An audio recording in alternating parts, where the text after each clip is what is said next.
죄로 인하여 죽을 수밖에 없었던 우리들을 위하여 육신의 몸으로 친히 이 땅에 오셔서 자신을 내어주사 사망에서 우리를 건져주시고 새 생명 주신 하나님을 찬양하며 경배드립니다.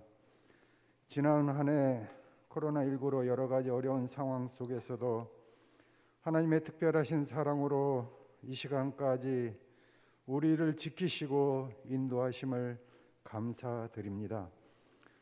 얼마 남지 않는 이 한 해와 성탄절을 앞둔 이 시간, 먼저 지나온 시간들을 점검해 봅니다. 주님께서 우리에게 맡기신 일들을 충성되이 감당하지 못하였고 주신 말씀대로 살아가지 못했음을 이 시간 고백드립니다. 우리들의 부족함과 죄악들을 주님 용서하여 주옵소서. 이렇게 부족하고 연약한 심령으로 주님 앞에 엎드려 싸우니 우리를 긍휼히 여겨 주시옵시고 하늘의 소망과 또한 사랑으로 충만하게 하사 하나님이 기뻐하시는 자녀로 주님 인도하여 주옵소서. 모든 역사를 주관하시는 하나님 아버지, 2년이라는 긴 시간 속에 특별히 코로나19로 힘들고 어려운 시간들을 지나고 있습니다. 질병으로 여러 가지 어려움을 당한 이들에게 하나님 위로와 지친 심령들에게 용기를 허락하여 주시기를 원합니다. 특별히 바이러스 확산이 또 계속되는 어려운 상황에 있습니다. 속히 이 모든 것들이 진정되게 하시고 소멸되게 하여 주옵소서. 그래서 모든 일상의 삶과 현장에서 드려지는 이 예배가 또 회복될 수 있도록 주님 도와주옵소서. 그때까지 우리 성도들 또 이 어려운 시기 잘 참고 또 견디고 이길 수 있도록 우리 성령 하나님께서 함께하여 주시기를 원합니다. 예수 그리스도의 몸된 사랑하는 우리 전대중앙교회를 위하여 기도합니다.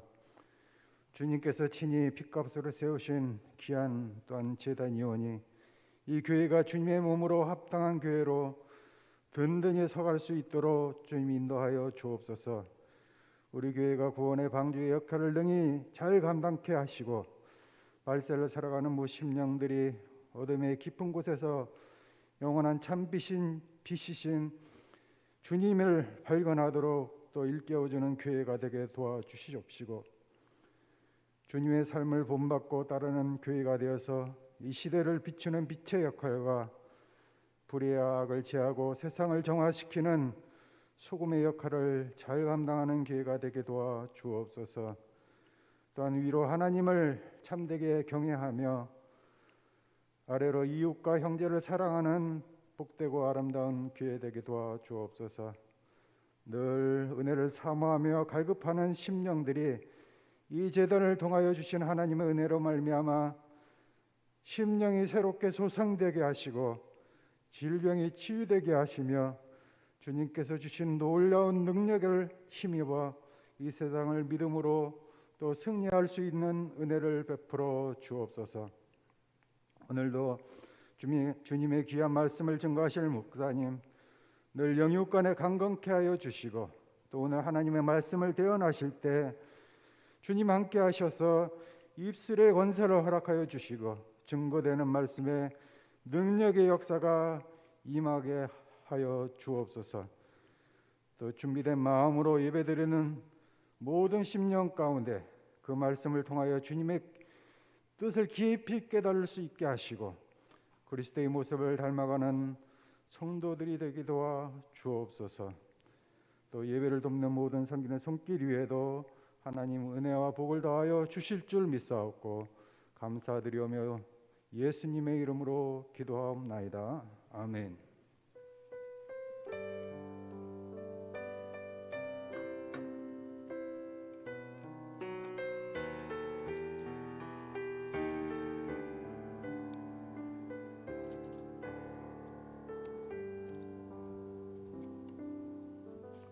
아멘. 하나님 말씀 봅니다.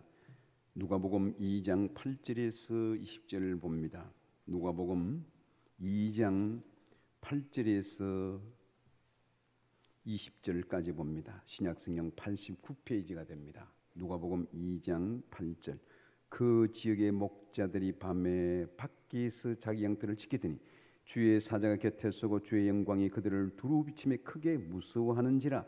천사가 이르되 무서워하지 말라. 보라 내가 온 백성에 미칠 큰 기쁨의 좋은 소식을 너희에게 전하노라. 오늘 다윗의 동네에 너희를 위하여 구주가 나셨으니 곧 그리스도 주시니라. 너희가 가서 강보에 쌓여 구유에 누워 있는 아기를 보리니 이것이 너희에게 표적이니라 하더니 호련히 수많은 천군이 그 천사와 함께 하나님을 찬송하여 이르되 지극히 높은 곳에서는 하나님께 영광이요 땅에서는 하나님이 기뻐하신 사람들 중에 평화로다 하니라. 천사들이 떠나 하늘로 올라가니 목자가 서로 말하되 이제 베들레헴으로 가서 주께 수리에게 알리신 바 이 이루어진 일을 보자 하고 빨리 가서 마리아와 요셉과 구유에 누인 아기를 찾아서 보고 천사가 자기들에게 이 아기에 대하여 말한 것을 전하니 듣는 자가 다 목자들이 그들에게 말한 것을 놀랍게 여기되 마리아는 이 모든 말을 마음에 새겨 생각하니라. 목자들은 자기들에게 이르던 바와 같이 듣고 본 그 모든 것으로 인하여 하나님께 영광을 돌리고 찬송하며 돌아가니라. 아멘. 기도하겠습니다. 하나님 아버지, 어두운 세상에 참빛으로 오시고 평화의 왕으로 오신 주님, 우리에게 또 오늘도 성령으로 감동한 생명의 말씀을 주셨습니다. 이 말씀의 비밀을 알게 하시고 참으로 우리가 메시아된 주님을 마음 중심에 모시고 주님을 중심한 삶을 살아 이 시간도 말씀에 샘을 얻게 하시고 또 하나님의 은혜를 덧입을 수 있도록 축복하옵소서. 성령의 기름을 부어주시고 종의 허물을 가려주시고 진리의 말씀만 전할 수 있도록 오른 장육에 붙들어 주옵소서. 흩어져 예배드리는 모든 곳곳마다 주의 은혜가 넘치도록 축복하옵소서. 함께 하시길 믿사오며 예수님의 이름으로 기도하옵나이다. 아멘. 예수님이 오신 그것을 기준으로 해서 우리는 그것을 역사적으로 BC와 AD로 나눕니다. BC는 영어로는 그 약자가 Before Christ, 예수님 이전과 또 라틴어로 아노 또는 AD, 아노 도미니. 그래서 주후를 서기라고 합니다. 올해가 서기 2021년도입니다. 서기 2021년도는 사람들이 실제로 이것을 쓰면서도 잘 모릅니다. 이것을 뭐가 2021년 되었는지. 그것은 예수님이 세상에 오신 탄생 연도가 그렇게 되었다는 거예요. 그러므로 올해는 성탄절이 실제로는 2021번째, 물론 역사적인 4년의 디오니시우스가 역사 기록을 잘못해서 4년의 갭이 있지만은 통칭 우리는 크리스마스가 밖에 우리 교회 밖에도 크리스마스 추리가 장식되어 있습니다만은 2021번째 크리스마스를 맞이하게 되었다는 사실입니다. 예수님께서 세상에 오시기 전 60년 전에는 60년 전에 로마가 온 세상을 다스리고 있었습니다. 로마의 힘은 역사적으로 전무후무한 가장 큰 나라였습니다. 예수님께서 세상에 오실 때에 로마가 지배하고 있었습니다. 기원전 60년엔 로마는 삼두 정치를 하고 있었습니다. 삼두 정치는 머리가 세 개라 그렇게 해서 삼두 정치를 하다가 결국은 시저가 독재를 합니다. 시저가 정권을 잡고 그러다가 칼에 맞아 죽습니다. 그 이후에 제2차 삼두 정치가 이어져서 예수님 오시기 직전에 오늘 2장 1절 말씀에 가이사 아구스토가 천하로 호적하라는 명령을 내려 누가복음에 나오잖아요. 2장 1절 누가복음 2장 1절 그때 가이사 아구스토가 영을 내려 이 가이사 아구스토 이 옥타비아누스 황제를 말합니다. 옥타비아누스와 그때 2차 삼두 정치가 있었는데 안토니우스, 레피두스가 세 사람이 이 삼두 마치 우리도 이렇게 행정부가 입법, 사법, 행정부에 있는 것처럼 세 사람이 지배를 하고 있었습니다. 그런데 이 옥타비아누스와 안토니우스, 레피두스는 시칠리아 섬 전쟁에서 이렇게 실패하면서 제거되었어요. 그리고 안토니우스는 이집트 쪽으로 가면서 클레오파트라와 사랑에 빠지면서 그것에서 세력을 구축하고 있었습니다. 이런 때에 로마에 있던 이 옥타비아누스는 이 안토니우스가 곧 같이 연합하고 로마 힘을 모아야 되는데 이집트로 간 안토니우스가 클레오파트라와 사랑에 빠져서 그런 것을 아주 고깝게 여겨서 내전이 일어납니다. 이름하여 이 처음엔 삼두정치로 하다가 레피두스가 제거되고 옥타비아누스와 안토니우스 두 사람이 대결해서 이름하여 악티움 전쟁을 합니다. 웬일인지 이집트는 내륙 나라인데 로마는 이렇게 삼면이 바다로 있어서 해전이 강합니다. 그런데 어떻게 클레오파트라가 바다로 나가서 접전에서 싸우라는 그 명령에 안토니우스가 나가서 싸우다가 집니다. 이렇게 해서 클레오파트라도 안토니우스도 다 자살하고 맙니다. 문제는 이 옥타비아누스가 전체 세계를 장악하게 됩니다. 옥타비아누스가 이렇게 해서 옥타비아누스를 황제라고 일컬었어요. 그것을 신이라고 부릅니다. 그것이 오늘 누가복음 2장 1절 말씀에 옥타비아누스가 아우구스토 황제라는 뜻으로서 이 사람입니다. 2장 1절 제가 읽을까요? 성경에 나오는 그때의 아우구스토가 삼두정치로 옥타비아누스와 레피두스와 안토니우스를 제거하고 1인자가 되었습니다. 천하로 이 독재자가 되어서 1인 집권을 하게 되는 이것은 그야말로 황제였고 신이었습니다. 신으로 불려지게 되었어요. 2장 1절 말씀에 그때에 아우구스토의 이 힘은 대단했습니다. 아우구스투스 그의 업적을 기리면서 그를 기리기 위해서 달력 중에 하나 8월을 영어로 오거스트라고 합니다. 오거스트 이 옥타비아누스의 곧 아우구스토의 이름입니다. 그것을 기념하면서 그 업적을 기리는 그런 의미에서 8월 달을 황제 이름을 넣어서 이렇게 8월 중에 이름을 넣었습니다. 아우구스투스라는 이름인데 성경에서는 아우구스토라고 나옵니다.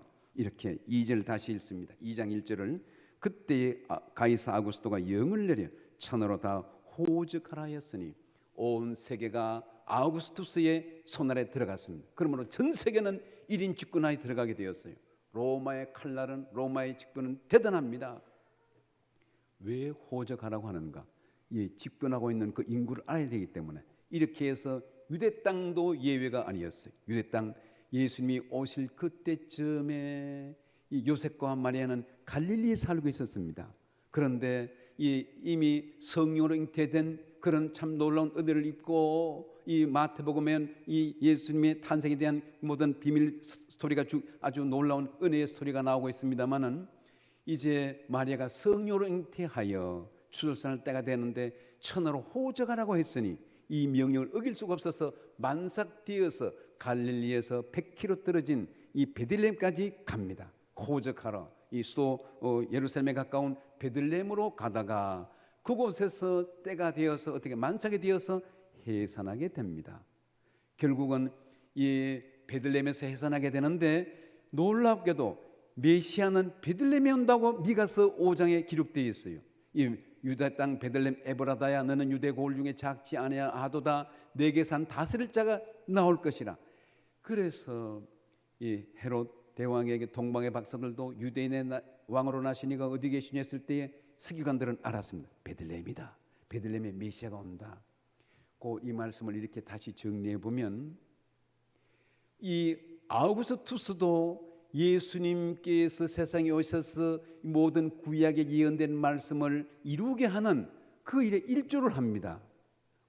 이 아우구스투스가 영을 안 내렸더라면 갈릴리에서 그냥 보면 갈릴리에서 태어났을지도 모르는데 이게 강압적으로 호적하라고 한 호적 명령에 따라서 갈릴리에서 예루살렘으로 베들레헴으로 가다가 그곳에서 이 해산하게 되었다는 사실입니다. 곧 이방 왕들도 악한 세력들도 하나님의 뜻을 이루어가는데 이 구속사로 쓰이고 있었다는 사실입니다. 마치 솔로몬 성전 그것을 지을 때는 선택된 백성, 언약의 백성들만 지으면 좋겠는데 그것이 아니고 솔로몬 성전 첫 번 성전을 지을 때 두로 왕, 또 두로 왕들 그리고 보면 그 위에서 두로 시돈에서 내려온 그 모든 뗏목들, 이 백향목들을 다 쓰게 되고 두로 왕이 보낸 모든 이 지원이 있어서 솔로몬 성전을 짓게 되는 것을 봅니다. 이방 사람들의 도움을 통해서도 성전이 지어졌다는 사실입니다. 오늘 봉독하는 말씀 오늘 2장 8절 말씀에 그 지역에 그때입니다. 아우구스토가 영을 내렸고 호자가라는 명령을 내린 그때에 목자들이 밖에서 자기 양떼를 지키고 있었다. 유대인들은 처음에는 메시아에 대한 개념을 첫 번째로는 그들이 오해를 했습니다. 메시아가 오면 만왕의 왕으로 올 것이다. 아주 절대 권력을 가진 그런 아주 왕으로 와서 로마의 압제를 벗어나게 할 것이다. 그렇게 생각했습니다. 그래서 예수님께서 막상 오셨을 때에 제자들을 불러서 훈련시키고 이제 어느 날 예수님께서는 제자들과 함께 가이사랴 빌립보에 가서 그래 세상 사람들이 나를 누구라 하느냐. 뒤에는 여러 신상들이 이 우상들이 신상들이 있는 그 가운데 가이사랴 빌립보에서 그것을 뒤로 여러 우상들이 있는 신상들이 있는 그 앞에 서서 묻습니다. 세상 사람들이 나를 누구라 하느냐 그랬더니 얘들은 예수님을 세례요한이라고 말합니다. 세례요한은 정의의 사자입니다. 구국 사자입니다. 정의의 말을 하다가 목배임을 당했어요. 헤롯 대왕이 가장 무서워하는 세례요한이었어요. 두 번째로는 또 엘리야라고 그럽니다. 왜 그런가? 엘리야는 마지막 때 메시아가 올 때에 구세주가 올 때 다시 온다고 말했어요. 그러므로 혹시 들으는 엘리야 다시 두 번째 엘리야가 아닌가 그렇게 사람들이 얘기를 합니다. 그리고 또 어떤 사람은 이 주님을 에레미야라고 말합니다. 에레미야는 또 왜 그런가? 에레미야도 구국 선지자입니다. 그리고 외경에 보면 메시아가 올 때에 다시 에레미야가 온다고 외경에 기록되어 있습니다. 엘리야도 다시 온다고 기록되어 있어요. 그래서 그것은 예수님께서 친히 말했습니다.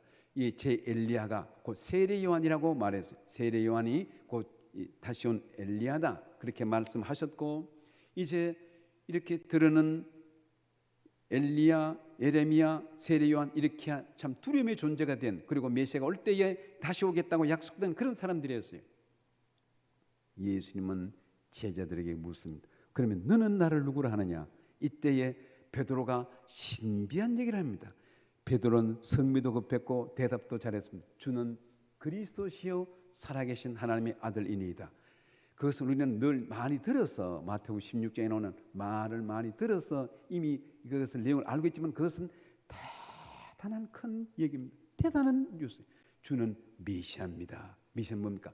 그렇게 수천 년 동안 그렇게도 기다려왔던 그 당신은 메시아입니다. 주는 그리스도시요 살아계신 하나님의 아들이니이다. 예수님께서 베드로를 칭찬합니다.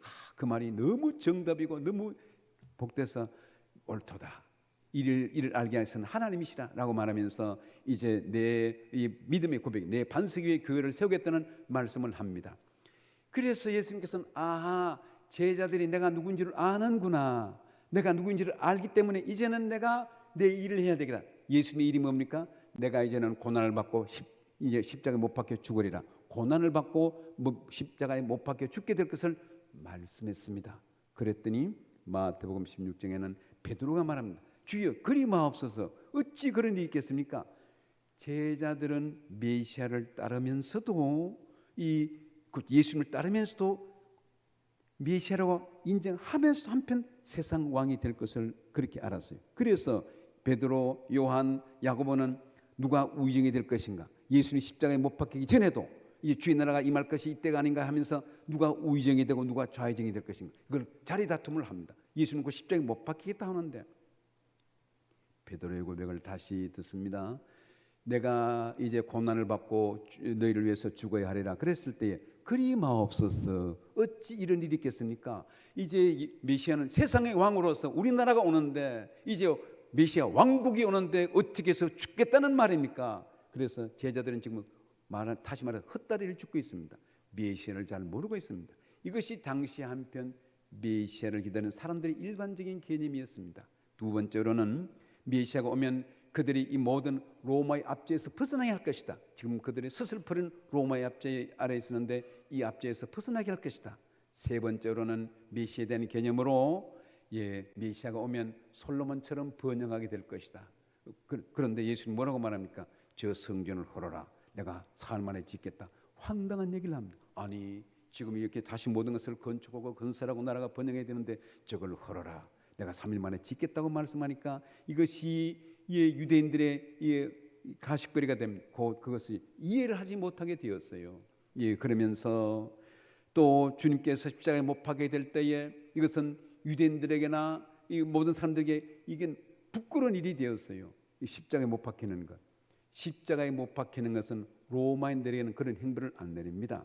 곧 메시아는 세상에 와서 세상 왕이 되고, 그리고 또 아브라함의 후손만이 구원받고 아브라함의 후손을 통해서 왕국이 형성될 것으로 믿었는데, 예수님이 십자가에 못 박히니까 그들은 이 십자가를 부끄럽게 생각했어요.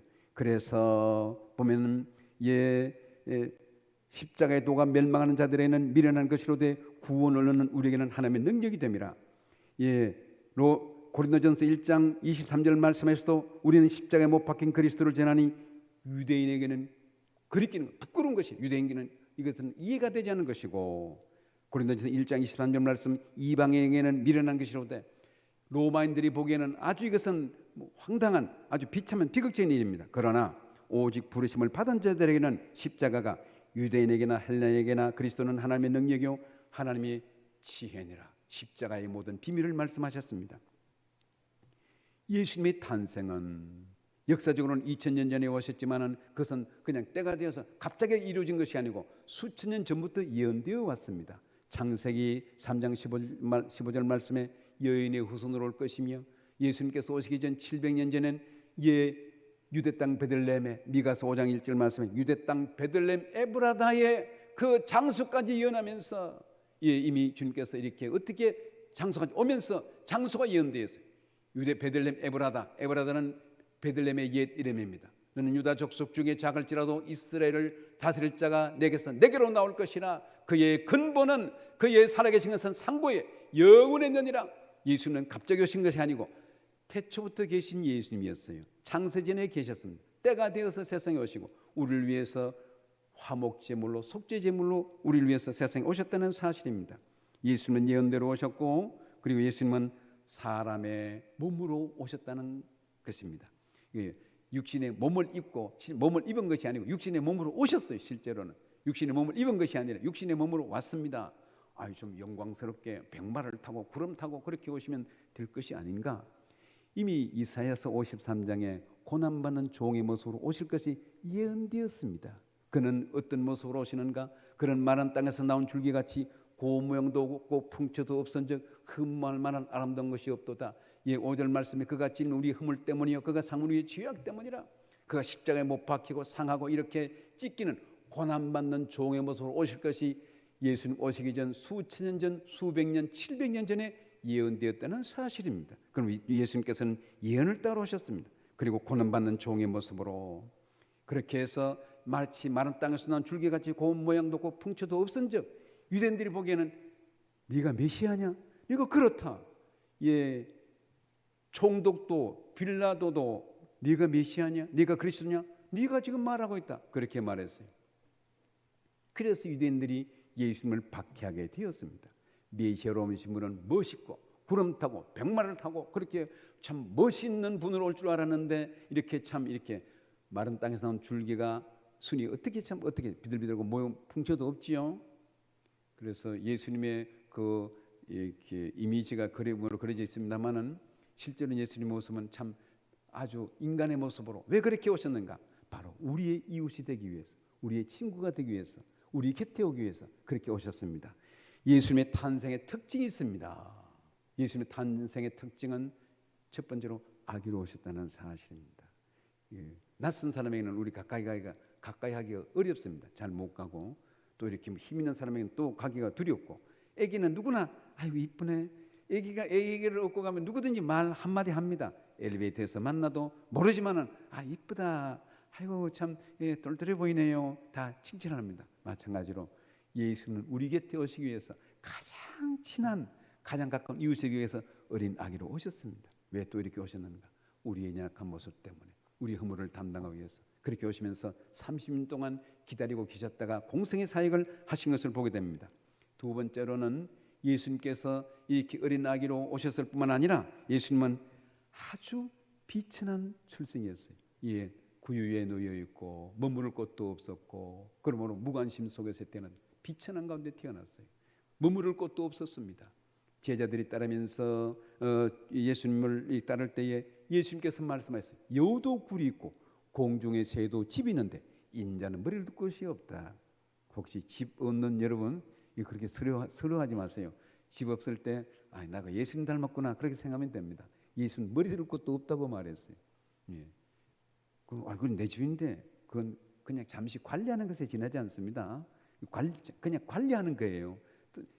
세상을 떠날 때는 다 두고 갑니다. 그거 움켜쥐고 뭐 문서 같이 가고 그런 거 하나도 없습니다. 예수님 인자는 머리 둘 곳도 없느니라. 그러면서 예수는 어떻게 탄생하시는가?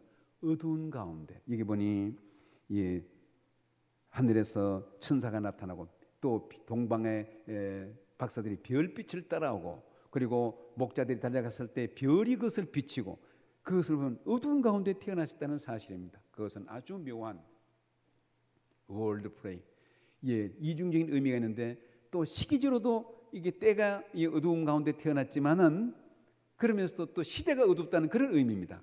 어두운 가운데 예수님은 세상에 오셨어요. 그래서 참빛으로 오셔서 어둠을 밝히셨습니다. 또 하나 예수님의 태어난 특징은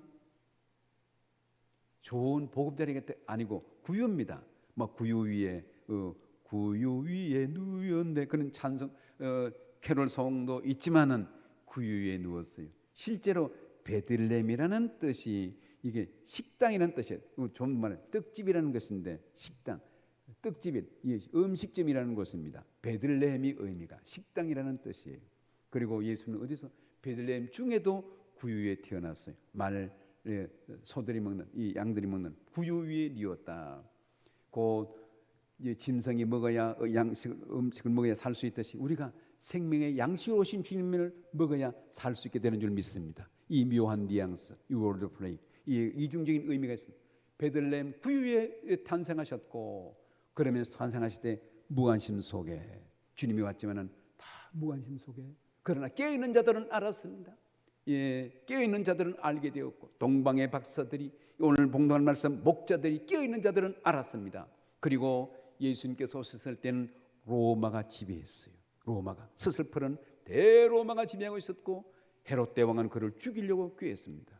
그러므로 또 왕이 태어났다고 했을 때에 헤롯은 2산 아래로 사람들을 다 살해했다는 기록이 성경에 나옵니다만은 그렇지만은 마치 성경에 보면 예수님을 가장 많이 닮은 인물은 누군가? 구약의 모든 인물들은 주님의 길을 예비하는 인물들입니다. 그냥 영웅 전집이 아니고 그냥 인물이 아니고 다 메시아가 왜 와야만 되는가라는 것을 인물로 세웠어요. 그 중에 하나 성경에 가장 주님을 많이 닮은 인물은 요셉으로 그렇게 기록하고 요셉은 허물이 없습니다. 허물이 없는데 요셉의 생애를 생각하면 참 신비합니다.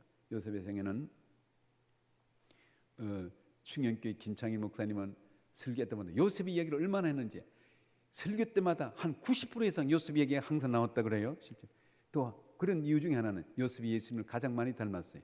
고난당하고 형들이 팔고 이렇게 압제를 당하고 노예 생활을 하고 감옥에 갇히고 그럴수록 요셉은 점점 더 이 총리가 되는 그런 길목으로 나아가는 그런 것입니다. 곧 압제하고 형들이 죽이려고 했고 그렇지만은 점점 더 그는 참으로 요셉의 무성한 가지가 샘을 넘었던 것처럼 무성한 가지가 샘 곁을 넘어서 참 이방 땅에 퍼지게 되었던 것처럼 요셉은 점점 왕성하게 되었어요. 곧 헤롯이 그렇게 죽이려고 했었고 로마가 압제하고 했었지만은 주님의 이 모든 구속사를 막을 수가 없었다는 사실입니다.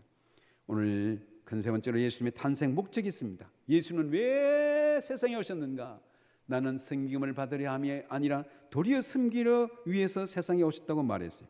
마태복음 20장 18절 말씀해 보니 인자가 온 것은 섬김을 받으려 함이 아니라 도리어 섬기려 하고 자기 목숨을 많은 사람의 대속물로 내어주려 함이라. 자기 목숨을 대신 죽기 위해서 대속물로 오셨다는 사실은 이거 참 가슴 떨립니다. 대속물로 주기 위해서 내가 섬김을 받기 위해서가 아니라 섬기기 위해서. 주님은 만왕의 왕입니다. 왕 중의 왕입니다. 만왕의 왕 되신 주님께서 섬기는 종의 모습으로 오셨다는 사실입니다. 가장 좋은 리더십이 뭔가요? 섬기는 종의 리더십입니다. 섬기는 종의 리더십. 예수는 세상에 오신 목적이 무엇입니까? 고난받는 종의 모습으로 오셨어요. 이사야서 53장 5절 말씀에 그가 찔린 우리 허물 때문이요 그가 상함은 우리의 죄악 때문이라. 그가 징계를 받음으로 우리는 평화를 누리고 그가 채찍에 맞음으로 우리는 나음을 받았도다. 주님께서 왜 채찍에 맞아야 됩니까? 왜 고난을, 왜 징계를 받아야 됩니까? 내가 받을 채찍을 주님께서 받으셨어요. 내가 받을 징계를 주님께서 대신 받으셨어요. 내가 죄값으로 받을 고난을 주님께서 대신 담당하셨다는 사실입니다. 고난받는 종의 모토로 오셨습니다. 그리고 많은 사람들의 대신 속하는 대속물로 오셨어요. 히브리서 9장 12절 말씀, 이것을 히브리서 전체에 메시아된 대제사장 역할을 말합니다. 히브리서 9장 12절 말씀에 보니 염소와 송아지의 피로 하지 아니하고 오직 자기의 피로 영원한 속죄를 이루사, 예수는 자기 몸으로 속죄를 이루사 단번에 성소에 들어가셨느니라. 예수님께서는 자기의 몸을 제물로 드림으로 단번에 제물이 되셔서 우리의 모든 죄를 영원히 속죄하셨다는 그런 얘기예요. 그것을 로마서 전체에, 히브리서 전체에 얘기하고 있습니다. 이 구속의, 이 대속의 제물로 오기 위해서. 그리고 예수님은 화목 제물로 세상에 오셨습니다. 요한일서 이것을 기록한 서신서에 요한일서 4장 10절 말씀에 사랑은 여기 있으니 우리가 하나님을 사랑하는 것이 아니요 하나님이 우리를 사랑하사 우리 죄를 속하기 위하여 화목제물로 그 아들을 보내셨습니다. 화목제물. 우리는 로마서 5장에 보니 하나님과 원수되었어요. 하나님, 우리 원수가 되었던 우리를 하나님께서 화목하기 위해서 예수님을 보내셔서 하나님과 화목하게 하시고 화목제물로 되신 그 증거로 예수님이 갈보리 언덕에 십자가에 못 박힐 때에 성소에서 지성소로 들어가는 휘장이 찢어졌다는 사실입니다. 성소에서 지성소는 아무도 못 들어갑니다. 유일하게 대제사장이 1년에 대속죄를 온 백성의 죄를 속하기 위해서 한 번 1년에 들어갈 수 있는데 그 휘장이 찢어졌어요. 곧 성소와 지성소 사이 가로막힌 죄의 담이 무너졌다. 그래서 휘장은 예수님께서는 내 몸이라고 말해요. 휘장은 그의 육체니라. 그의 육체. 예수님께서 십자가에 못 박혀 찢기심으로 하나님 우리 사이의 모든 죄의 담을 거두어 주신 줄 믿습니다. 이렇게 해서 예수는 화목제물로 오셨고 속죄제물로 오셨다는 사실입니다. 오늘 봉독한 말씀에 목자들이 맞이한 첫 번째 성탄절이 있어요. 목자들이 어떻게 예수님을 맞이했는가? 첫 번째 오늘 말씀에 보니 그 지경의 목자들이 자기 양떼를 지키고 있더니 자기 양떼, 예수님께서 재림 때도 마찬가지입니다. 우리는 누가 예수님의 재림을 맞이할 수 있는가? 한때 1992년 시한부 종말론 다미슨 교회가 예수님이 재림한다고 해서 높은 산에 올라가고 제주도로 가고 흰 옷 입고 기다리고 그럴 필요가 전혀 없습니다. 그럴 필요가, 예수님께 오실 때에는 마태복음 24장 25장에 자세하게 기록됐는데 그때 오시는 모습은 두 여자가 매를 갈고 있으며 하나는 데려감을 당하고 하나는 버림을 당하고, 두 사람이 밭에 있다가 하나는 데려감을 당하고 하나는 버림을 당하고, 그 모든 말씀을 결론 지으면 다 매를 갈고 있다가 데려감을 당하고 밭에 있다가 데려감을 당하고, 우리는 자기 할 일을 잘 하면 됩니다. 예수님이 뭐 어딘가 기다릴 필요가 없어요. 주어진 일에 충실하고, 차량부는 차량부로, 또 구역장은 구역장으로, 찬양대는 찬양대로, 교사는 교사대로 자기 역할을 감당하면 주님께서 언제 오시든지 괜찮습니다. 시험 공부를 잘하고 있는 사람은 언제 시험을 봐도 괜찮습니다. 그런 것처럼 또 주님께서 오실 때에 목자들이 자기 양떼를 지키고 있는 그런 것처럼 자기 사명들을 잘 감당하고 있는 그런 때에 목자들이 예수님의 오심을 알게 되었더라. 다윗이 기름 부음을 받을 때도 형들은 이렇게 기름 부을까 싶어서 줄을 서고 있는데 이 다윗은 기대가 없습니다. 부모의 관심도 없고 그냥 이 양떼를 지키고 있다가 사무엘이 부릅니다. 자기 양떼를 지키고 있다, 양떼를 돌보고 있다가 부름을 받아서 다윗이 기름 부음을 받습니다. 오늘 봉독한 말씀에도 목자들은 자기 양떼를 지키고 있었다. 그렇게 있더니 어떻게 됩니까? 두 번째로는 호련히 천군 천사가 나타나서 큰 기쁨의 좋은 소식을 내게 전한다고 말씀했어요. 10절 말씀에 천사가 갑자기 나타났습니다. 9절에 주의 사자가 곁에 서고 천사가 나타나고 10절 말씀에 천사가 이르되 무서워하지 말라, 내가 온 백성에 미칠 큰 기쁨의 좋은 소식, 유앙겔리온, 큰 기쁨의 소식. 이 기쁨의 소식은 이것은 일시적으로 사라지는 것이 아닙니다. 누구는 좋고 누구는 나쁜 거 그런 것이 아니고, 그리고 그것은 그냥 좋다, 잘 됐네, 그런 게임이 아니에요. 이 월드컵이 지나간 지 엊그제 같습니다만은 20년 전이네요. 벌써 월드컵. 전대리도 대단했어요. 집에 있더니 거리에 북을 두드리고 심지어 버스 위에 사람이 올라가고 택시 위에 올라가고 부르고 야단났습니다. 월드컵 이겼다, 4강에 들었다고. 기억하잖아요. 우리 다 기억하고. 월드컵 때 축구에서 이기면도 그렇게 좋은데 전쟁에서 이기면 이건 말할 것도 없습니다. 전쟁에 지면 어떻게 되는가? 전쟁에 지면 군인들은 다 죽습니다. 군인들도 지면 가족들도 다 포로 끌려갑니다. 남녀 아이들 없이 다 남는 것이 초토화 됩니다. 초토화 되고 남는 것이. 그런데 전쟁에서 이겼다고 하는 이 기쁨, 우리가 이겼다. 어떻게 해요? 우리는 사탄과의 전쟁에서 주님께서 이겨놓았어요. 마귀와의 전쟁 이기고 죄와의 전쟁에서 이기고 우리는 모든 어둠의 권세와 주님께서 이겨놓았어요. 이 유앙겔리온 이겼다. 이 기쁜 소식. 오늘 본문 말씀에 온 백성이 미칠 큰 기쁨의 좋은 소식을 너에게 전한다. 영원토록 변하지 않는, 변할 수 없는, 또 대단히 그냥 이겼네 그런 정도가 아니고 너무 좋으면 막 고함 소리가 나지 않습니까? 함성이 나오고 그런 큰 기쁨의 좋은 소식이다. 뭐가요? 수천 년 동안 기다렸던 메시아가 왔다는 사실입니다. 수백 년 동안 기다렸던 메시아가 왔다는 사실이에요. 그 사실이 역사적으로 오늘 11절 오늘 다윗의 동네가 어디입니까? 베들레헴입니다. 다윗이 베들레헴에서 태어났어요. 베들레헴은 다윗의 고향입니다. 다윗의 동네에 역사적으로 미가서에 예언된 수천 년부터 예언된 오늘 다윗의 동네 너를 위해 구주가 나셨으니 곧 그리스도 주신이라. 그리스도는 메시아라는 말이에요. 메시아가 태어났다. 얼마나 큰 기쁨의 소식입니까? 요한계시록 기쁜 소식, 기쁨이 시작되는 큰 기쁨의 소식을 그들이 전하게 되었습니다. 그래서 너희가 가서 강보에 쌓여 누인 아기를 보게 될 것이다. 천사의 음성이 계속 들립니다. 14절 말씀에 지극히 높은 곳에서는 하나님께 영광이요 땅에서는 하나님이 기뻐하신 사람들 중에 평안하다. 천사의 음성이 들렸습니다. 이렇게 돼서 어떻게 됩니까? 너희가 강보에 쌓인 아기를 보리라고 말씀했어요. 이 말을 듣고 천사들의 말을 듣고 목자들이 달려갑니다. 15절 말 천사들이 떠나 하늘로 가니 목자가 서로 말하되 이제 베들레헴으로 가서 어떻게 갑니까? 16절에 보니 빨리 가서 누가 빨리 갑니까? 믿음 있는 사람이 빨리 갑니다. 믿음의 확신을 쓰는 망설입니다. 갈까 말까 뒤를 돌아보고 갈까 말까 망설이는데 이들은 확신이 찼어요. 천사 음성을 듣고 그러므로 이 예언된 말씀이 이루어진 것을 알고 너무 막 가슴이 벅차고 누가 빨리 달려갈 수 있습니까? 주님을 만난 사람, 변화된 사람, 이들이 지금 이 우선순위를 하나님께 두고 달려갑니다. 좀 달려가서 그리고 목자들은 우선순위를 하나님께 두었어요. 우선순위를 예수님께 두었어요. 양들은 어떻게 할까요? 우리의 삶은 이스라엘 백성들이 가나안 전쟁을 치르는데 가나안 전쟁은 먹고 살기 위한 전쟁이 아닙니다. 우리가 이것을 빼앗아 우리가 살고 그런 것이 아니에요. 먹고 살기 위한 것이라면 여리고성을 점령할 때 양들을 남겨줘야 됩니다. 그 모든 양식은 남겨둬야 됩니다. 그런데 다 불태우라고 말해요. 검문을 위시해서 모든 것을 불태워라. 이 가나안 전쟁은 먹고 사는 전쟁이 아니다. 영적인 전쟁으로서 그런 의미에서 오늘 여기에 누가 달려갑니까? 마태복음 6장 33절 말씀 하나님께 우선순위를 두는 사람 너희는 먼저 그의 나라와 그 의를 구하라.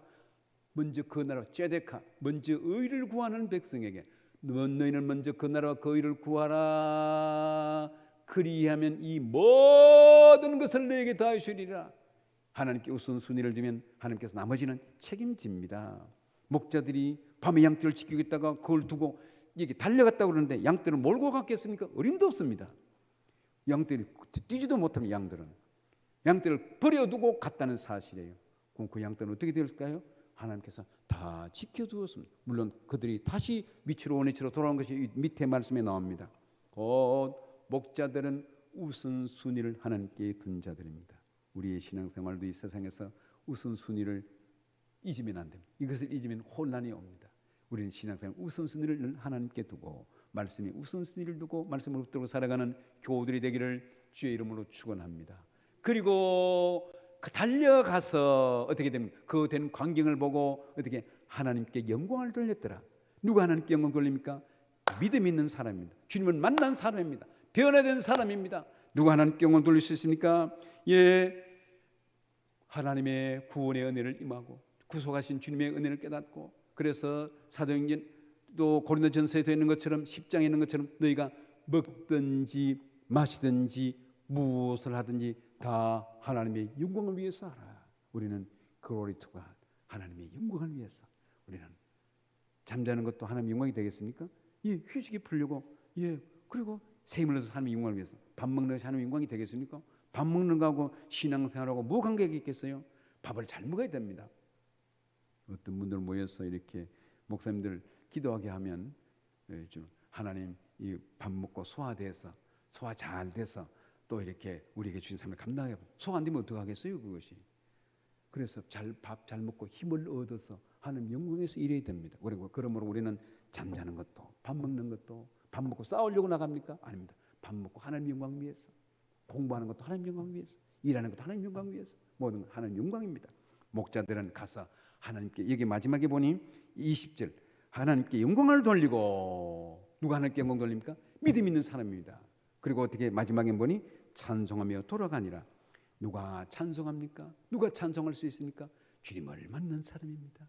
인격적으로 주님을 만난 사람입니다. 누가 찬송할 수 있습니까? 변화받은 사람이에요. 누가 찬송할 수 있습니까? 구원의 확신을 가진 사람입니다. 오늘 이 목자들의 태도는 바뀌었어요. 앞에서는 넌 두려워하지 말라. 이 10절마다 2장 10절 무서워하지 말라. 이번에 목자들이 두려워 떨은 것 같습니다. 주님께서 우리 주는 것은 기쁨입니다. 무서워하지 말라. 그러면서 이 목자들은 마지막에는 찬송하며 들어갔다고 말했어요. 찬송. 두려워 찬송합니까? 기쁨이 넘치는 거예요. 기쁨이. 주님을 만난 우리들입니다. 우리는 표정만 바꿔도 인생이 바뀝니다. 말만 바뀌어도 삶이 바뀌어요. 조그만 말만 바뀌어도 인사뿐만 바뀌어도 인생이 바뀝니다. 우리는 표정도 좀 찡그리고 불입함이 있지만은 얼굴을 밝게 하고 언어도 긍정적인 얘기, 좋은 얘기, 불평하고 힘든 건 다 덮어둬도 됩니다. 좋은 얘기만 하고 얼굴 표정도 밝게 하고 저녁에 제가 무슨 TV인지 봤더니 무슨 시상식을 하더라고요. 시상식을 하는데 다 마스크를 쓰는데 이 입이 그러니까 웃는 마스크를 다 이렇게 그림이 그려져 있더라고요. 몇 번인지 모르겠어요. 웃는 마스크를 했더니 자 표정이 밝아 보이더라고요. 이렇게 웃는 모습으로 표정만 바꿔도 우리 삶이 바뀝니다. 오늘 이 목자들은 표정이 바뀌었어요. 말이 바뀌었어요. 두려워 떨다가 찬송하며 돌아가니라. 우리는 2000년에 오신 그 목자들이 만났던 그 주님을 지금 우리는 함께 하고 있습니다. 이 자리에 주님께서 함께 하고 있는 줄 믿습니다. 2000년 전에 목자들이 만났던 그 주님이 이 자리에 함께 하시고 여러분들 가정에 함께 하시고 우리와 함께 하십니다. 주님을 모시는 그 기쁨으로 우리의 삶이 바뀌고 생각이 바뀌고 표정도 바뀌고 말이 바뀌고 그러므로 언어가 바뀌어서 우리의 남은 여생에 주님 때문에 감사하고 주님 때문에 은혜를 받고 주님 때문에 셈을 얻어서 날마다 기쁨 감사 찬송 은혜가 넘치는 삶을 사는 복된 교우들이 되기를 주의 이름으로 축원합니다. 기도하겠습니다. 2000년 전에 세상에 오셨고 우리의 허물과죄를 위해서 화목제물이 되셔서 우리의 모든 문제를 다 해결하셨습니다. 만화의 왕 되신 주님, 우리 주님을 우리는 모시고 살아가고 있습니다. 2000년 전에 목자들이 만났던 그 주님을 우리는 지금 만나고 있고 이 자리에 함께 계신 줄 믿습니다.